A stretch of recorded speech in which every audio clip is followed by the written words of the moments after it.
أعوذ بالله من الشيطان الرجيم. بسم الله الرحمن الرحيم. ولقد عهدنا إلى آدم من قبل فنسي ولم نجد له عزما. وإذ قلنا للملائكة اسجدوا لآدم فسجدوا إلا إبليس أبى. فقلنا يا آدم إن هذا عدو لك ولزوجك فلا يخرجنكما من الجنة فتشقى. إن لك ألا تجوع فيها ولا تعرى وأنك لا تظمأ فيها ولا تضحى. صدق الله العظيم. رب اشرح لي صدري ويسر لي أمري واحلل عقدة من لساني يفقه قولي. رب زدني علما رب زدني علما رب زدني علما. اللهم صل على سيدنا ومولانا وحبيبنا محمد وبارك وسلم. معزز سامعین، قابل احترام بزرگوں، دینی ساتھیوں، اس وقت سورہ طٰہٰ کی آیت نمبر 115 سے 119 تک آپ حضرات کی خدمت میں پیش کی گئی ہیں۔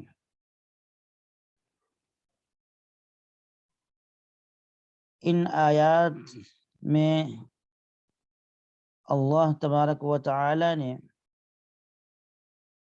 حضرت آدم علیہ نبینا علیہ الصلاۃ والسلام کے واقعے کو بیان فرمایا ہے، اور یہ سلسلہ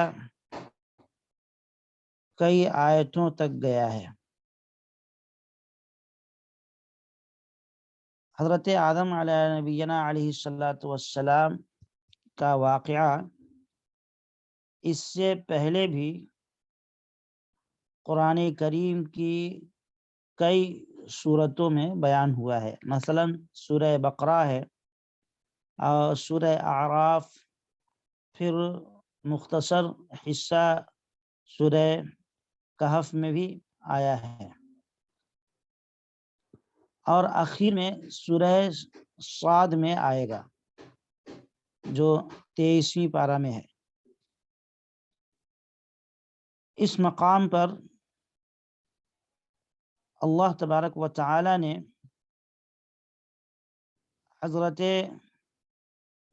آدم علیہ الصلاۃ والسلام کے واقعے کو ذکر فرمایا ہے،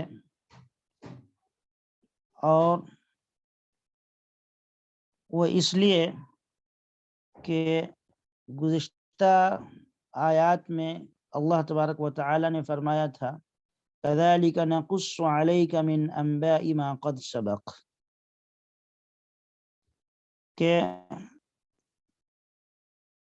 اے میرے حبیب، آپ کی نبوت اور رسالت کے ثبوت کے لیے اور آپ کی امت کو متنبہ کرنے کے لیے ہم نے انبیاء سابقین اور ان کے واقعات اور حالات کو قرآن میں مختلف جگہوں پر بیان فرمایا ہے، جن میں موسیٰ علیہ الصلاۃ والسلام کا واقعہ بھی بڑی تفصیل کے ساتھ ابھی گزرا ہے، اور ان تمام قصوں میں سب سے پہلا اور بعض حیثیات سے سب سے اہم واقعہ حضرت آدم علیہ الصلاۃ والسلام کا ہے۔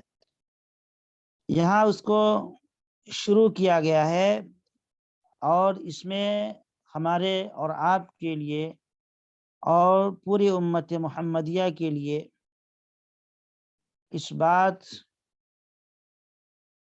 کی رہنمائی فرمائی گئی ہے کہ شیطان تمام انسانوں کا بڑا پرانا دشمن ہے، اس نے سب سے پہلے تمہارے ماں باپ سے اپنی دشمنی نکالی اور طرح طرح کے حیلوں بہانوں اور ہمدردانہ مشوروں کے جال پھیلا کر ان کو ایک لغزش میں مبتلا کر دیا، جس کے نتیجے میں جنت سے اترنے کا حکم اللہ رب العالمین نے دے دیا۔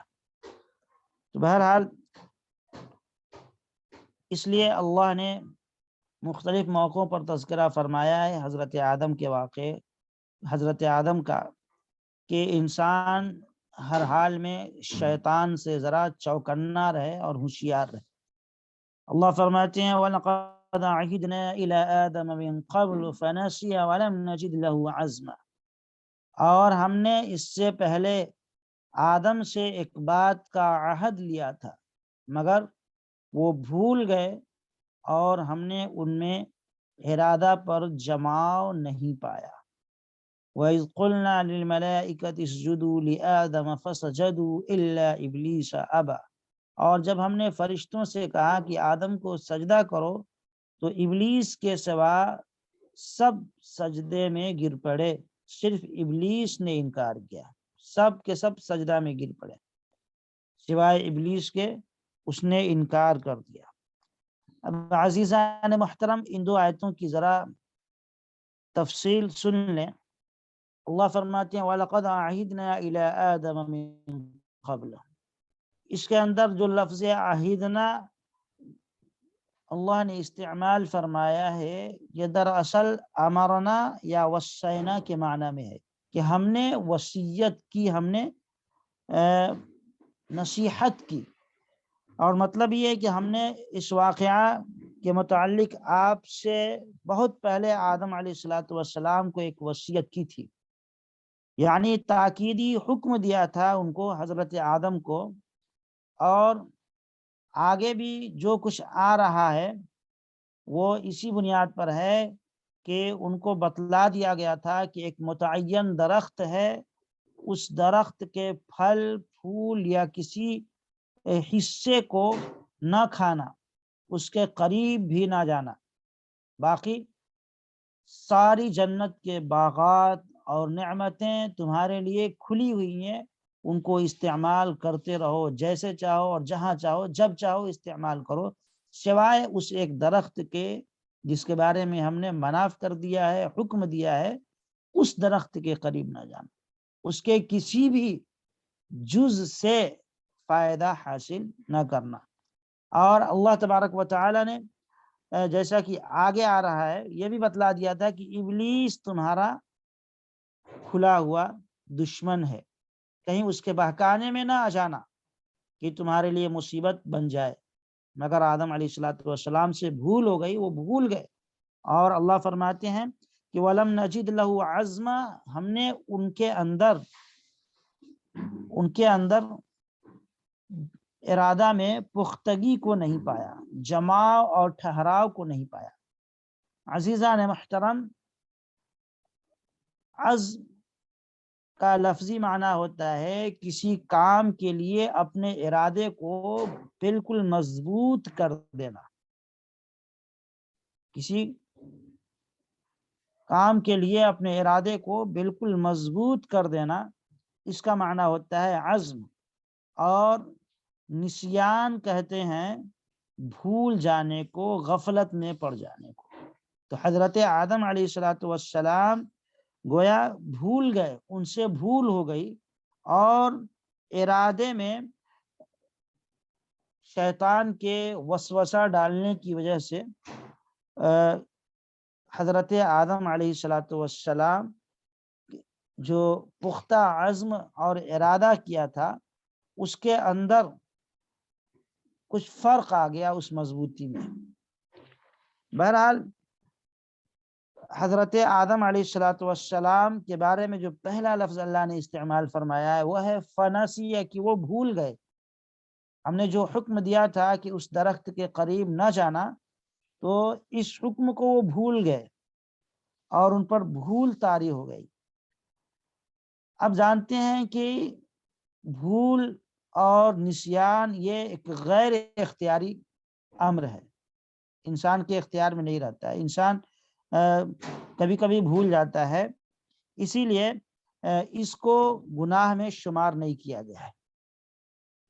بھول چوک اگر ہو جائے تو اس کو گناہ میں شمار نہیں کیا گیا شریعت کے قانون کے اعتبار سے۔ حدیث میں بھی اللہ کے نبی صلی اللہ علیہ وسلم نے اس تعلق سے وضاحت فرمائی ہے اور فرمایا ہے رفع عن امتی الخطأ والنسیان، یعنی میری امت سے خطا اور نسیان کا گناہ معاف کر دیا۔ میں نے اس کی تفصیل کسی درس میں بتلائی تھی کئی مثالوں کے ذریعے سے۔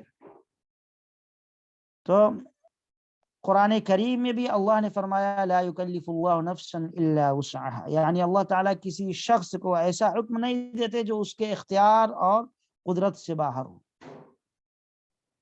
تو بہرحال حضرت آدم علیہ نبینا علیہ الصلوۃ والسلام سے بھول ہو گئی، اور آپ جانتے ہیں کہ بھول چوک یہ قابل مواخذہ گناہ نہیں ہے،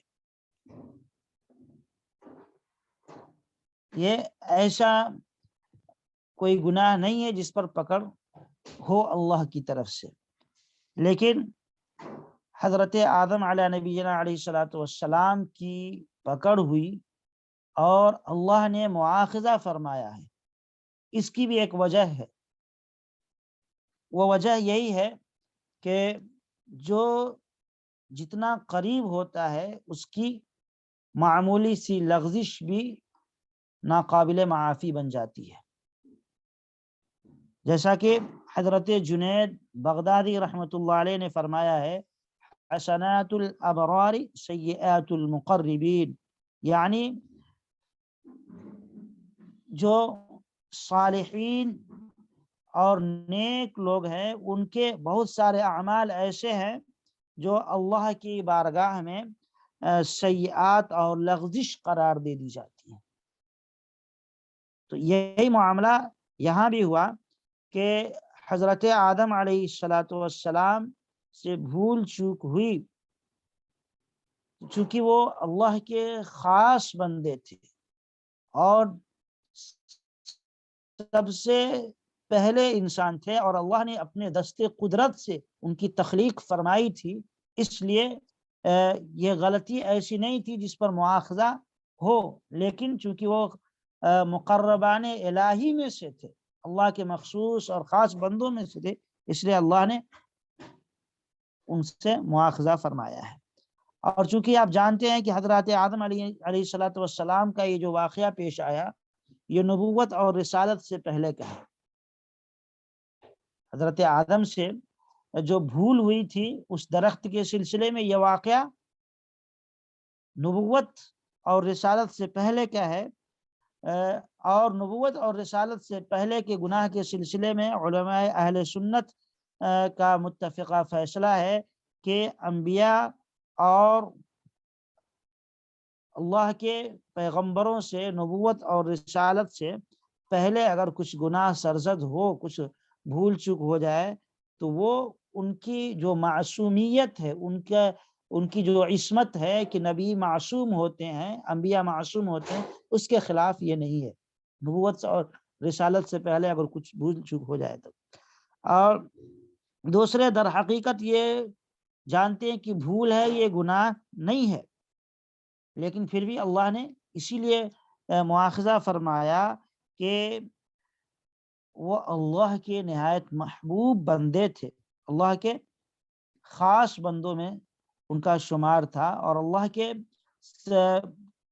تخلیق میں باضابطہ ان کی تخلیق میں اللہ رب العالمین نے اپنی دست قدرت سے ان کی تخلیق فرمائی، اور عمومی طور پہ جو انسانیت کی نسل کے اضافے کا جو سبب ہے یعنی ماں باپ، اس کے بغیر ان کی تخلیق ہوئی تھی، وہ پہلے انسان تھے اور اللہ کے خاص مقرب تھے، اسی لیے اللہ تبارک و تعالیٰ نے ان کی پکڑ فرمائی تھی۔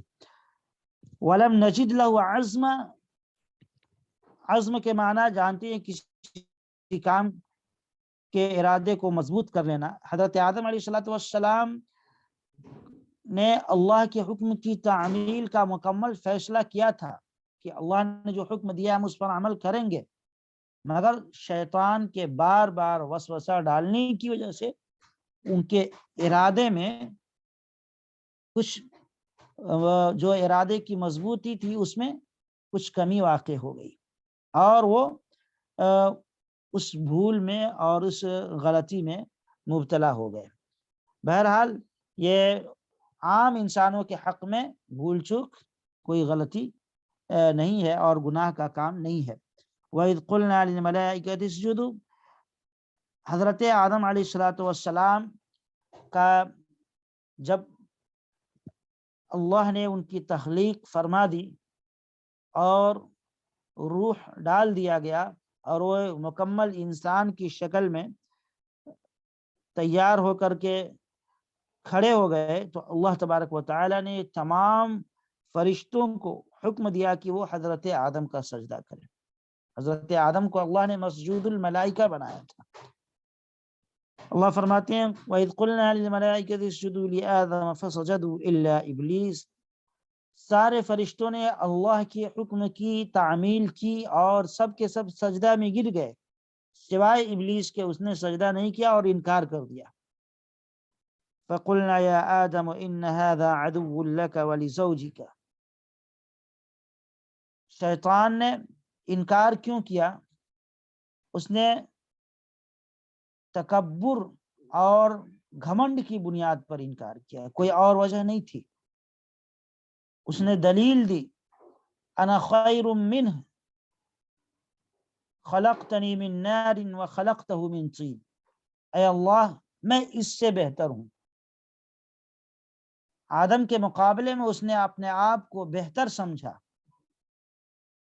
اور جانتے ہیں دوسروں کے مقابلے میں اپنے آپ کو افضل جاننا اور اپنے آپ کو بہتر شمار کرنا یہ تکبر ہے۔ دوسروں کو حقیر سمجھنا، اپنے سے کمتر سمجھنا اور اپنے آپ کو تیسمار خان سمجھنا، یہی تو تکبر ہے۔ تو اس نے اس انکار کی وجہ بیان کی تو اللہ تبارک و تعالی نے اس کو ملعون بنا کر جنت سے نکال دیا۔ حضرت آدم اور حوا کے لیے اللہ تبارک و تعالی نے جنت کی ساری نعمتوں کے دروازے کھول دیے اور ہر چیز کی استعمال کی اجازت دے دی گئی۔ صرف اللہ تبارک و تعالی نے ایک درخت کے بارے میں ہدایت فرمائی تھی کہ یہ خاص درخت ہے، آپ اس کے قریب نہ جائیں اور اس کے کسی بھی حصے سے، کسی بھی جز سے فائدہ حاصل نہ کریں۔ اس کی تفصیل پہلے بھی آ چکی ہے سورہ بقرہ کے اندر، اب اس چکر میں کوئی نہ پڑے کہ وہ کون سا درخت تھا اور اس کا کیا کیسا پھل تھا، کیا تھا، کیونکہ اس کی کوئی تفصیل قرآن میں نہیں آئی ہے، تو ہمارے لیے بہتر یہی ہے کہ ہم بھی اس کی تفصیل سے کے چکر میں زیادہ نہ پڑیں، بلکہ خاموشی اختیار کریں اور بس اس بات کا یقین اور اعتماد رکھیں کہ بہرحال وہ کوئی درخت ہوگا، کوئی خاص درخت جس سے اللہ نے انہیں منع فرمایا تھا۔ جب اللہ تبارک و تعالی نے منع فرمایا تھا اور حضرت آدم سے بھول ہو گئی اور حضرت آدم اور حوا نے اس درخت کے پھل کو استعمال کر لیا، کھا لیا، تو اللہ تبارک و تعالی نے کہا فَقُلْنَا يَا آدَمُ إِنَّ هَذَا عَدُوٌّ لَكَ وَلِزَوْجِكَ فَلَا يُخْرِجَنَّكُمَا مِنَ الْجَنَّةِ فَتَشْقَى، اللہ تبارک و تعالی نے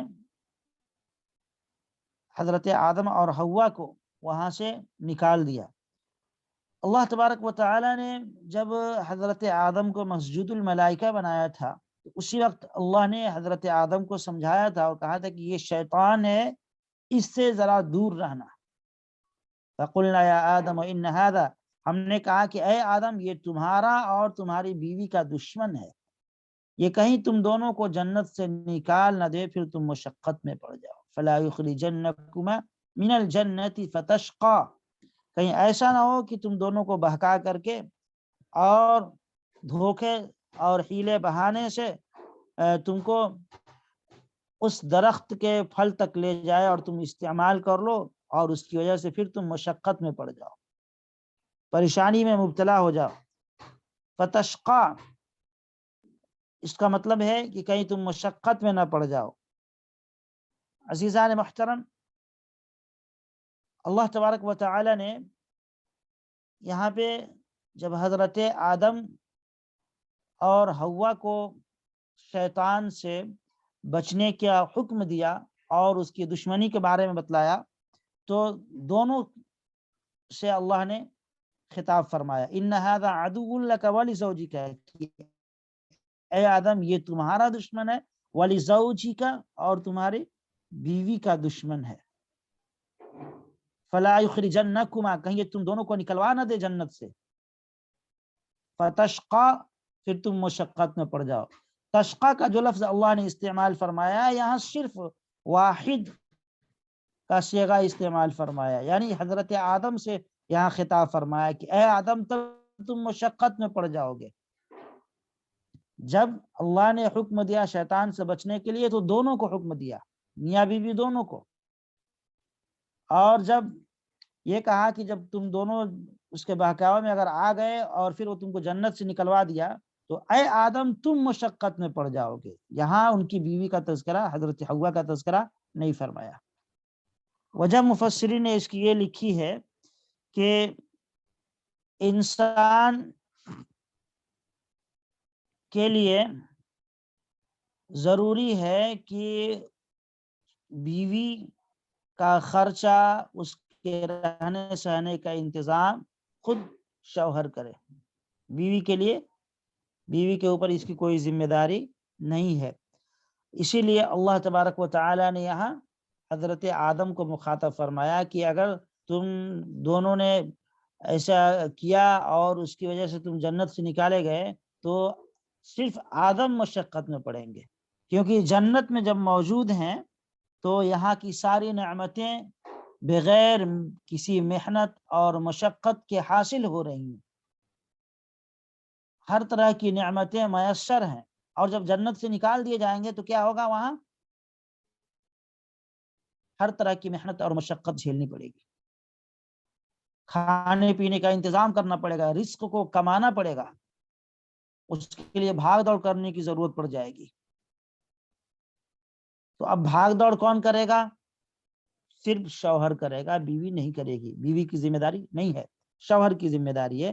اسی لیے اللہ نے مشقت کا لفظ جو استعمال فرمایا وہاں صرف حضرت آدم کے لیے استعمال فرمایا کہ آدم مشقت میں پڑ جائیں گے۔ ظاہر سی بات ہے، روزی کمانا اور پھر اس کا انتظام کرنا، کپڑا وغیرہ کا انتظام کرنا اور پھر مکان وغیرہ بنانا، یہ سب کے سب مشقت کے کام ہے نا۔ بیوی تو نہیں کرے گی، بیوی کے اوپر کوئی اس کی ذمہ داری ہے ہی نہیں، شوہر کی ذمہ داری ہے۔ وَإِنَّ لَكَ أَلَّا تَجُوعَ فِيهَا وَلَا تَعْرَى، کہ یہاں تم کو یہ سہولت ہے کہ نہ تم اس میں بھوکے ہوگے اور نہ ننگے ہوگے، یعنی جنت میں تمہیں یہ ساری سہولتیں حاصل ہیں، یہاں بھوک اور پیاس کا کوئی مسئلہ نہیں ہے، کھانے پینے کا کوئی مسئلہ نہیں ہے، اور لباس کا بھی کوئی مسئلہ نہیں ہے۔ روٹی، کپڑا، مکان اور لباس، یہ انسان کی چار بنیادی ضرورتیں ہوتی ہیں، یہ انسان کی بنیادی ضرورتیں ہوتی ہیں۔ اور اللہ تبارک و تعالی نے اس جگہ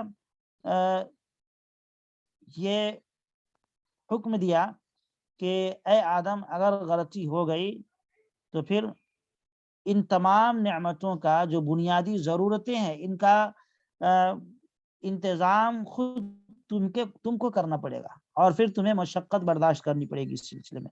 یہاں جب تم ہو جنت میں تو یہاں ساری سہولتیں تم کو حاصل ہیں، نہ تم کو اس میں بھوک لگے گی، نہ پیاس لگے گی، نہ یہاں کپڑے کا کوئی مسئلہ رہے گا۔ وَأَنَّكَ لَا تَظْمَأُ فِيهَا وَلَا تَضْحَىٰ، اور نہ تم کو اس میں پیاس لگے گی اور نہ دھوپ لگے گی۔ ظاہر سی بات ہے کہ جنت کے اندر بھوک، پیاس اور دھوپ وغیرہ کا کوئی مسئلہ ہی نہیں ہے۔ ایسا نہیں کہ وہاں بھوک اب انسان سوچنے لگے کہ جب بھوک نہیں لگے گی، پیاس نہیں لگے گی، تو پھر آدمی کھائے گا کیسے؟ بھوک اور پیاس جب لگتی ہے جبھی انسان کھانا کھاتا ہے، پانی پیتا ہے، تو پانی کے اندر ایک لذت محسوس ہوتی ہے، کھانے کے اندر لذت محسوس ہوتی ہے۔ انسان کو بھوک نہ لگے اور اس کا پیٹ بھرا ہوا ہو، آپ نہایت عمدہ سے عمدہ غذا اس کے سامنے رکھ دیں، بھوک نہ لگی ہے تو نہیں کھا سکتا وہ۔ اس بہترین اور قیمتی غذا کی کوئی اہمیت اس کی نظر میں نہیں رہ جائے گی۔ اللہ فرماتے ہیں کہ یہاں تمہیں بھوک نہیں لگے گی، پیاس نہیں لگے گی، کپڑے کا کوئی مسئلہ نہیں رہے گا، تو پھر انسان کو جنت میں مزہ کیا ہوگا؟ علماء نے لکھا ہے کہ گرچہ جنت میں بھوک اور پیاس نہیں لگے گی، لیکن ایسا نہیں ہوگا کہ وہاں کی نعمتیں سامنے آئیں اور انسان کے دل میں اگر استعمال کی خواہش ہو، استعمال کرے تو اس کا ذہن قبول نہ کرے۔ جیسے آپ کھانا کھا لیے ہوں تو آپ کے سامنے بریانی رکھی جائے بہترین سے بہترین، تو آپ نہیں کھائیں گے۔ یہ دنیا کا معاملہ ہے، آخرت کے اندر، جنت کے اندر یہ معاملہ نہیں ہوگا۔ آپ کھائے ہوں گے، آپ کا پیٹ بھرا ہوا ہوگا، لیکن پھر بھی اگر آپ کے سامنے کوئی نعمت رکھی جائے تو آپ ایسا محسوس ہوگا کہ یہ نعمت میرے لیے کوئی نئی ہے، اس کو فوراً استعمال کرو، فوراً کھاؤ۔ اور آپ جب کھائیں گے تو پہلے کے مقابلے میں اس کے اندر لطف اور مزہ بدلا ہوا ہوگا۔ ایک ہی سیب ہوگا، آپ ایک مرتبہ اس کو کھائیں گے تو اس کا ٹیسٹ الگ ہوگا، دوسری مرتبہ پھر اس کو کاٹیں گے اس کا ٹیسٹ بدلا ہوا ہوگا، الگ ہوگا۔ تو یہ جنت کا معاملہ ہے، دنیا کا معاملہ نہیں ہے۔ دنیا کے اندر تو آپ ایک مرتبہ کھا لیے تو پھر دوبارہ آپ نہیں کھا سکتے۔ وَأَنَّكَ لَا تَظْمَأُ فِيهَا وَلَا تَضْحَىٰ، ہاں جنت کے اندر دھوپ کی تپش نہیں ہوگی، دھوپ کی جو تکلیف ہوتی ہے، گرمی ہوتی ہے، وہ گرمی نہیں ہوگی۔ موسم نہایت خوشگوار ہوگا اور اس طریقے سے ہوگا کہ انسان ہمیشہ اپنے آپ کو فریش محسوس کرے گا، تھکاوٹ نہیں ہوگی۔ وَأَنَّكَ لَا تَظْمَأُ فِيهَا وَلَا تَضْحَىٰ، تم کو اس میں پیاس نہیں لگے گی اور نہ دھوپ ہوگی۔ موسم نہایت خوشگوار کہ اس سے انسان کا مزاج بڑا ہی خوش ہوگا اور ہر وقت انسان خوشحالی کے آثار اس کے چہرے سے اور اس کے بات کرنے کے انداز سے جھلک رہے ہوں گے۔ عزیزان محترم، اللہ تبارک و تعالی نے یہاں چند نعمتیں جو ذکر فرمائی ہیں انسان کے خصوصاً زندگی گزارنے کے لیے جو ضروری ہیں، تو وہ نعمتیں ہیں لباس ہے اور کپڑا ہے اور کھانا پینا ہے۔ یہ چند نعمتیں ہیں۔ اس آیت کی بنیاد پر علماء نے مسئلہ لکھا ہے کہ عورت کا جو نفقہ شوہر کے ذمہ ہے وہ صرف 4 چیزیں ہی ہیں۔ عورت کا خرچہ شوہر کے ذمے جو ہے وہ صرف 4 چیزیں ہیں: کھانا پینا، کپڑا اور مکان۔ کھانے پینے کا انتظام کر دے، کپڑے کا انتظام کرے اور مکان کا انتظام کرے۔ اس سے زائد جو کچھ شوہر اپنی بیوی کو دیتا ہے یا اس پر خرچ کرتا ہے تو یہ شوہر کی طرف سے بیوی پر احسان ہے، اور شوہر پر اس کے علاوہ کچھ واجب اور لازم نہیں ہے۔ شرعاً یہ صرف 4 چیزیں ہی شوہر پر واجب ہیں: کھانا پینا، کپڑا اور مکان۔ اس سے یہ بھی معلوم ہوا عزیزان محترم کہ بیوی کے علاوہ جس کسی کا نفقہ بھی شریعت نے کسی شخص کے ذمے لازم کیا ہے، مثلا ماں باپ کا خرچہ، تو وہاں بھی یہی 4 چیزیں ہیں۔ اگر ماں باپ اپنے خرچے کا انتظام خود نہ کر سکتے ہوں اور کھانے پینے کا بندوبست اور نفقے کا بندوبست نہ کر سکتے ہوں تو اولاد کے ذمے لازم اور ضروری ہے کہ ماں باپ کا کے نفقے کا وہ انتظام کرے۔ تو نفقے میں یہی 4 چیزیں ہیں: کھانا پینا، کپڑا اور مکان۔ اور اسی طریقے سے اور بھی مثلا اگر کوئی قریبی رشتہ دار ہے، مثلا بہن ہے، یا اسی طریقے سے اپنی اولاد ہے، تو ان کی بھی ان کے تعلق سے بھی یہی حکم ہے. یہ 4 چیزیں لازم اور ضروری ہیں. اس کے علاوہ جو کچھ آپ خرچ کرتے ہیں یہ احسان ہے اور یہ تبرع ہے، اس پر کوئی لازم اور ضروری نہیں ہے. لیکن جنت کے اندر یہ ضروریات زندگی ہیں، یہ بنیادی 4 چیزیں، یہ بغیر محنت اور مشقت کے ملیں گی. دنیا کے اندر تو اللہ نے اس کو مشقت کے ساتھ گھیر دیا ہے، بغیر مشقت کی یہ چیزیں حاصل نہیں ہو سکتی. اچھا، اب یہیں سے یہ مسئلہ بھی کلیئر ہو گیا کہ اگر شوہر ان 4 چیزوں کا خیال کرتا ہے اور انتظام کرتا ہے تو بیوی کے لیے ضروری ہے کہ وہ انہی 4 چیزوں پر صبر اور قناعت کرے، وہ زائد کا مطالبہ نہ کرے. مثلا بیوی یہ نہ کہے کہ میرے لیے گاڑی خریدو، میرے لیے فلاں چیز خریدو، میرے لیے فلاں چیز. ان چیزوں کا مطالبہ کرنا بیوی کے لیے درست نہیں ہے. اگر کوئی بیوی مطالبہ کرتی ہے اور شوہر پورا کر دیتا ہے تو اچھی بات ہے، الحمدللہ، یہ شوہر کا احسان ہے. اگر نہیں کرتا ہے تو بیوی کو ناراض نہیں ہونا چاہیے، اور یہ سمجھنا چاہیے کہ شوہر پر تو یہ لازم ہے ہی نہیں تو ہم حکم کیوں دیں، اور اس مسئلے کو طول نہیں دینا چاہیے. اکثر گھروں میں لڑائیاں ہوتی ہیں، بیویاں کچھ خاص چیزوں کا مطالبہ کرتی ہیں، ان کا ڈیمانڈ کچھ عجیب رہتا ہے اور شوہر بیچارہ کبھی کبھی پریشان ہوتا ہے، وہ پورا نہیں کر پاتا، جس کی بنیاد پر لڑائی اور جھگڑے شروع ہو جاتے ہیں. تو بیویوں کو بھی یہ سوچنا چاہیے اور اس کا خیال رکھنا چاہیے کہ ہم شوہر پر کہیں بہت زیادہ بوجھ تو نہیں بن جا رہے ہیں، اور شوہر یہ بنیادی ضرورتیں پوری کر رہا ہے تو کہیں زیادہ کا مطالبہ تو ہم نہیں کر رہے ہیں کہ وہ پورا نہ کر سکے. اگر شوہر پورا کر رہا ہے اور اس کے ہاتھ الحمدللہ کھلے ہوئے ہیں، اللہ نے دیے، تو بڑی اچھی بات ہے.